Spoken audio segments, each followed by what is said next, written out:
even in terms of evolution, evolution has been pumped today as something which is an objective truth.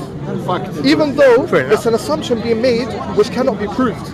Absolutely. So I agree with you on that. Yes. If you ask me, I don't know how we got created, because there are absolutely. But our argument, to go back here, because my brother, he knows about this issue. That's why I let him speak. Okay. I wish I could buy you a coffee. Thank you very much. Thank you very much. You're right, because I'm Algerian. No, you're a nice guy. No, you're a nice guy. Thank you very much. So what is the second question? My second question. Go on. But is that clear? Yeah. The first one. No. But we will. The argument is not good because why? We cannot find the bones. Brother, I'll give you my phone number. Okay. We'll send. Inshallah, no problem. Okay. I would love to have now, exchange second, numbers. Hijr Aswad. Second? Hajar al-Aswad. Hajar al-Aswad, okay. So I was actually here in the Imperial Museum. Because I've done many umrahs and Hajj, so I actually, it was interesting because I saw a stone, a black stone, which was a meteor. And I just said, it looks a bit same. And the guy who was standing on the exhibition, I said to him, can I touch it? Because it was actually in glass. Yeah. And he said, why do you want to touch it? I said, well, this exactly looks like Hijr Aswad. So he said, okay, I have to ask my supervisor. So anyway, they got that out. And I said, can I kiss it? Because obviously, every black stone you go kiss? No, not every black stone. Listen. When you do umrah, you kiss the black stone, yes. Yeah. Yes. So I've done that many times. Okay. So I just wanted to make sure, but I touched it, absolutely the same feeling. When I kissed it, same feeling. So actually, I said to him, do you know what? This stone is exactly like the black stone in Mecca. And that guy was an astrophysicist. And he said, actually, the stone in Mecca is a meteor, which actually landed. But that's based on the assumption that God doesn't exist. For him to say that, because remember, if someone doesn't believe God exists, you're going to explain away everything. Yes. And even that argument to say that because you touch and kiss a black stone, so if I kiss steel and aluminium, but one second. Listen, the same black stone. Okay, sorry, I apologize. No problem, finish. Same black stone was stolen by a Bahrainian. Yes, of course, but the Qaramita. Qaramita. And he actually, unfortunately, for years, did shit on it. Who? What? Yeah. The Bahraini guy who took the black stone out of never shit. No. Did you say? Well, we got some pictures. Happened. How long happened? Happened 800 years ago. You see him? Happened 800 years ago. How you see him? I just read about it. Yeah, bro. Come on. You believe everything, Omar, man. Omar, have to be careful. Omar, the argument is battle. Omar, you know why not from you, yeah? Omar, look. You see me nice guy. Yeah, no, nice guys. Nice guy, not gay. Sorry. I don't have problems with gays as well. No, okay. Everyone is each to their own. Wait. First of all, I noticed that your argument, out of respect, is not that strong. You understand? And my brother here mentioned a good point. When you go to those who don't believe in God, yes? Okay, move the alley, please, because people are gonna barakallah fiqh. Thank you. That's a good one. Of course, teaching of Prophet Muhammad. Said that, exactly. So my point here, Ammar, that those who do not believe in God, if they come across anything, they're going to explain it according to their belief. What is their belief? There is no God. There is a way to explain it in a way which is material. You see what I'm saying? So our point here is, Allah in the Quran never taught us to believe Islam is the truth because just that's it. No, Allah gave us adillah wal barahin. Barahin. Can you not film it? No problem, it's okay. It's too late, many people filmed you. Barahin, Barahin, Ammar, Barahin called self-evidence. What is self-evidence? Like now today is a day. For you to say to me, prove to me is a day, that would be crazy, okay? So now us when we reflect upon the creation and we see the order and you can see the wisdom, the knowledge and the power behind the creation and all of these attributes has to exist in something. But think about this. I completely agree and take your point. I exactly take your point. I'm not 100% believer on evolution as well. So you're agnostic. You're more agnostic. Well, if he is agnostic, whatever. Because there are lots of questions. Atheists, they say there's no God. Absolutely. But you're not like that. I don't know whether there's because it doesn't make any sense. If you lie, to be honest, Ammar, many times I'm traveling to Scotland, to Birmingham, and you see the beauty. That's where I grew up, Scotland. Yeah, I lived in Glasgow. Edinburgh. Edinburgh as well. We went to give dawah, and 5 people became Muslims there. 5 people. Smile, man. 5 people become Muslims. He's not smiling. Alhamdulillah. Do you know why? This is wait, people tell me why. First of all, when you travel and you see the beauty of the creation, that's what Allah said in the Quran. to you and to me. إن في خلق السماوات والأرض واختلاف الليل والنهار لآيات لأولي الألباب الذين يذكرون الله قياما وقعودا وعلى جنوبهم ويتفكرون في خلق السماوات والأرض ربنا ما خلقت هذا باطلا سبحانك فقنا عذاب النار. Allah said in the change in the day of the night and alteration, no, change within the creation of the heavens and the earth and the alteration of the day and night, it is a science for people of understanding. Those who reflect upon the creation of Allah. What do you think about Warqa bin Nawfal's role in Islam? No, but if you come to Warqa bin Nawfal, first of all, let us establish that no one can escape that this tremendous creation came just randomly. Look, simple phone, simple example. You're a doctor, yeah? Wallahi, if you bring someone from a desert or in a jungle and you give him the phone, yeah, he never see the one who made the phone. Ammar, yeah, focus on me, please. He will look at the phone, yeah. There is a menu, there is a camera. He doesn't know the guy who made it. He doesn't know what his shoe size, none of that. But with natural inclination and a sound reasoning, he will tell you this was made, was created. Okay, what about the creation of the heavens and the earth? What about you and I? We have a nose next to our mouth. Before you eat, smell food. You have eyebrows above your eyes. You have teeth in your mouth, not in your eyes. If everything happened randomly, how come we never see a child having his feet in his mouth or his head in his bum and his backside? Why? No, children suck their feet. No, I'm not saying that. If it's randomly, Ammar, be honest, Ammar. Ammar, what I'm saying, yeah? Sorry. Ammar, no, we have to be honest. Why, Ammar? Yeah? This stuff is very short. Yeah. Understand? Have you been Morocco, Algeria?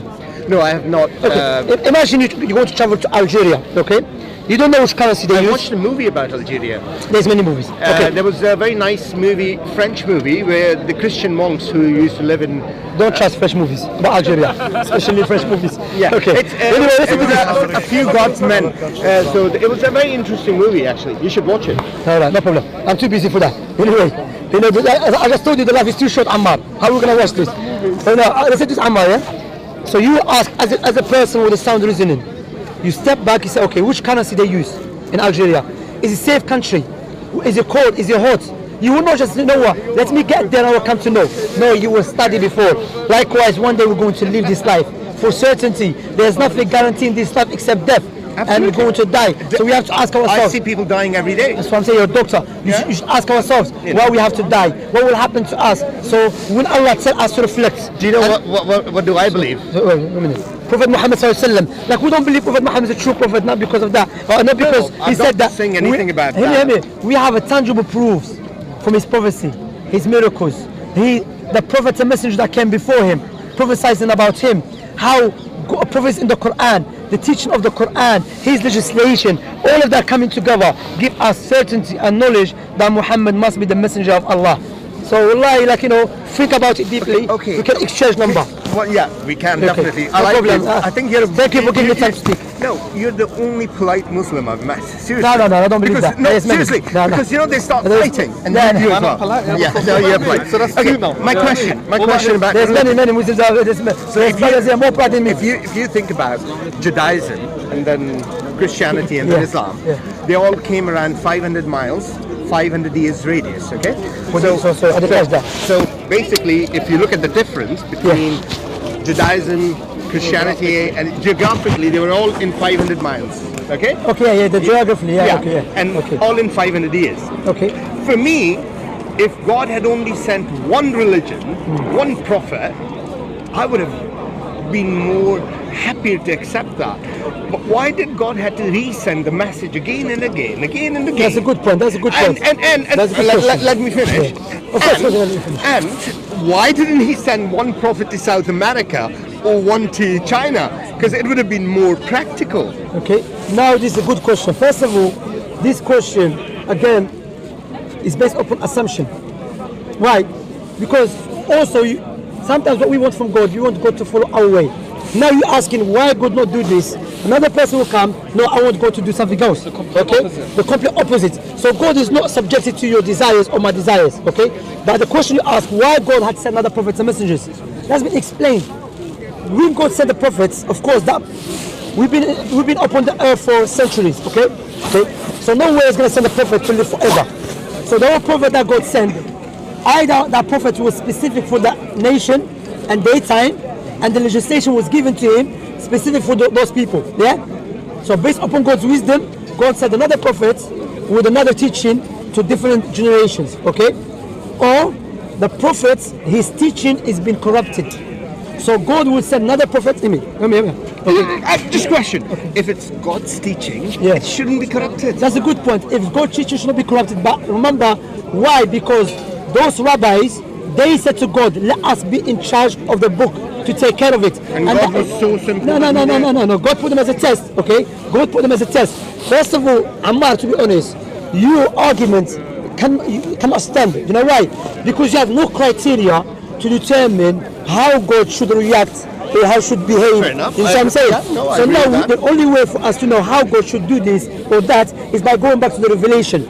If we establish that Prophet Muhammad is a true prophet and the revelation he came with is from God, logic dictates we must follow him, because the Most High will not choose a liar to convey his message. Okay? Now watch this. Now the question you should ask me, why you believe Prophet Muhammad is a true prophet? That's the question, because if I establish Prophet Muhammad is a true prophet with a logical argument, with the tangible proofs, logic dictates, we should believe what he came with. Shams, brother, is your name Shams? Shamsi. Yeah, Shamsi. You've convoluted my question. My question is, in 500 years, 500 miles I'm coming. Why did God had to send three? No. Allah answered this in the Quran. Allah said, وَلَقَدْ بَعَثْنَا فِي كُلِّ أُمَّةٍ رَسُولًا أَنِ اعْبُدُوا اللَّهَ وَاجْتَنِبُوا الطَّاغُوتَ. We have sent a message to every nation. No, not to the Jews, no, to every nation, proclaiming, worship Allah and stay away from the false gods. Allah subhanahu wa ta'ala mentioned another verse, وَمَا أَرْسَلْنَا مِنْ رَسُولٍ مِنْ قَبْلِكَ إِلَّا وَمَا أَرْسَلْنَا مِنْ قَبْلِكَ مِنْ رَسُولٍ إِلَّا نُوحِي إِلَيْهِ أَنَّهُ لَا إِلَهَ إِلَّا أَنَا فَاعْبُدُونَ.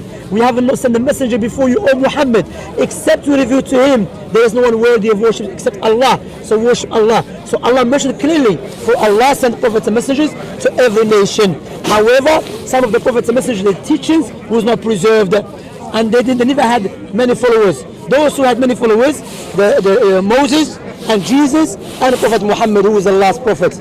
You see? So now, do you know about Ahmadi Muslims? Ahmadi, they're not Muslims.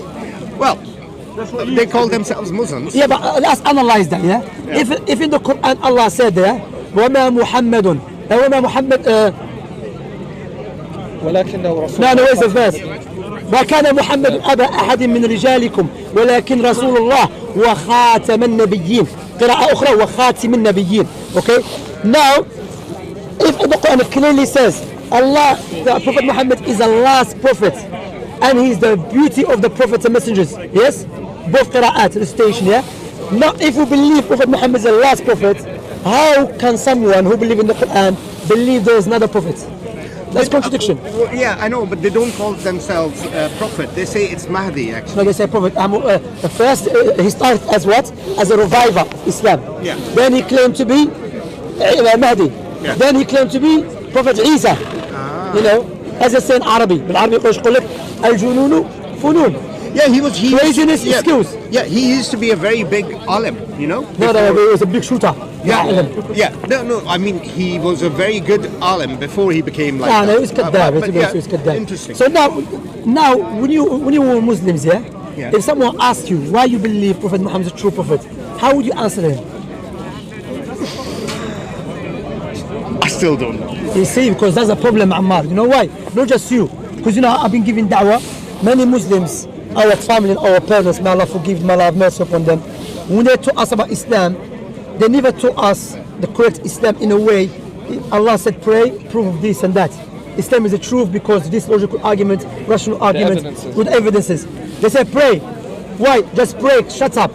Okay? That's a wrong way of teaching. Of course, our families, our parents, due to the invasion of the West in our countries, and especially Algeria. In Algeria, the French, they abandoned my language. In Algeria, we're not allowed to speak Arabic or teach Arabic. That was in 1948. When the French were fighting against Hitler to help the Zionists. And they were in Algeria killing children and women. Look at the hypocrisy of the French. So my point here is, so my father, that Libyan guy, Desert of Light, what was his name? So, Omar Mukhtar. But what she said. So may Allah forgive our parents because they lived in a time when ignorance was forced upon them. But now we now we are able to learn and study. Rather, this social media is good for us to convey the true Islam with the proofs and evidences. You understand? Why Prophet Muhammad is the true prophet? Ask me that question. I'll ask you when we're alone. I'll give you my number. Inshallah. We'll ask exchange number, inshallah. Yeah. But you know, I'll pray to Allah subhanahu wa ta'ala to bring you back to the truth. Inshallah. And what if your prayer is not heard then? No, it's heard. There's 3 ways Allah heard our prayer. He will answer it, or He will leave it as a reward for me in the hereafter, or He will remove calamity for me. Listen, let's see whether your prayer works. You know, I don't really use my personal experience as a proof, but what happened to me, how I was in the past and now, Wallahi, it's so amazing how Allah heard my prayer. Shamsi, what's your number? 999. Emergency. Say Shamsi, they put you through. They put you.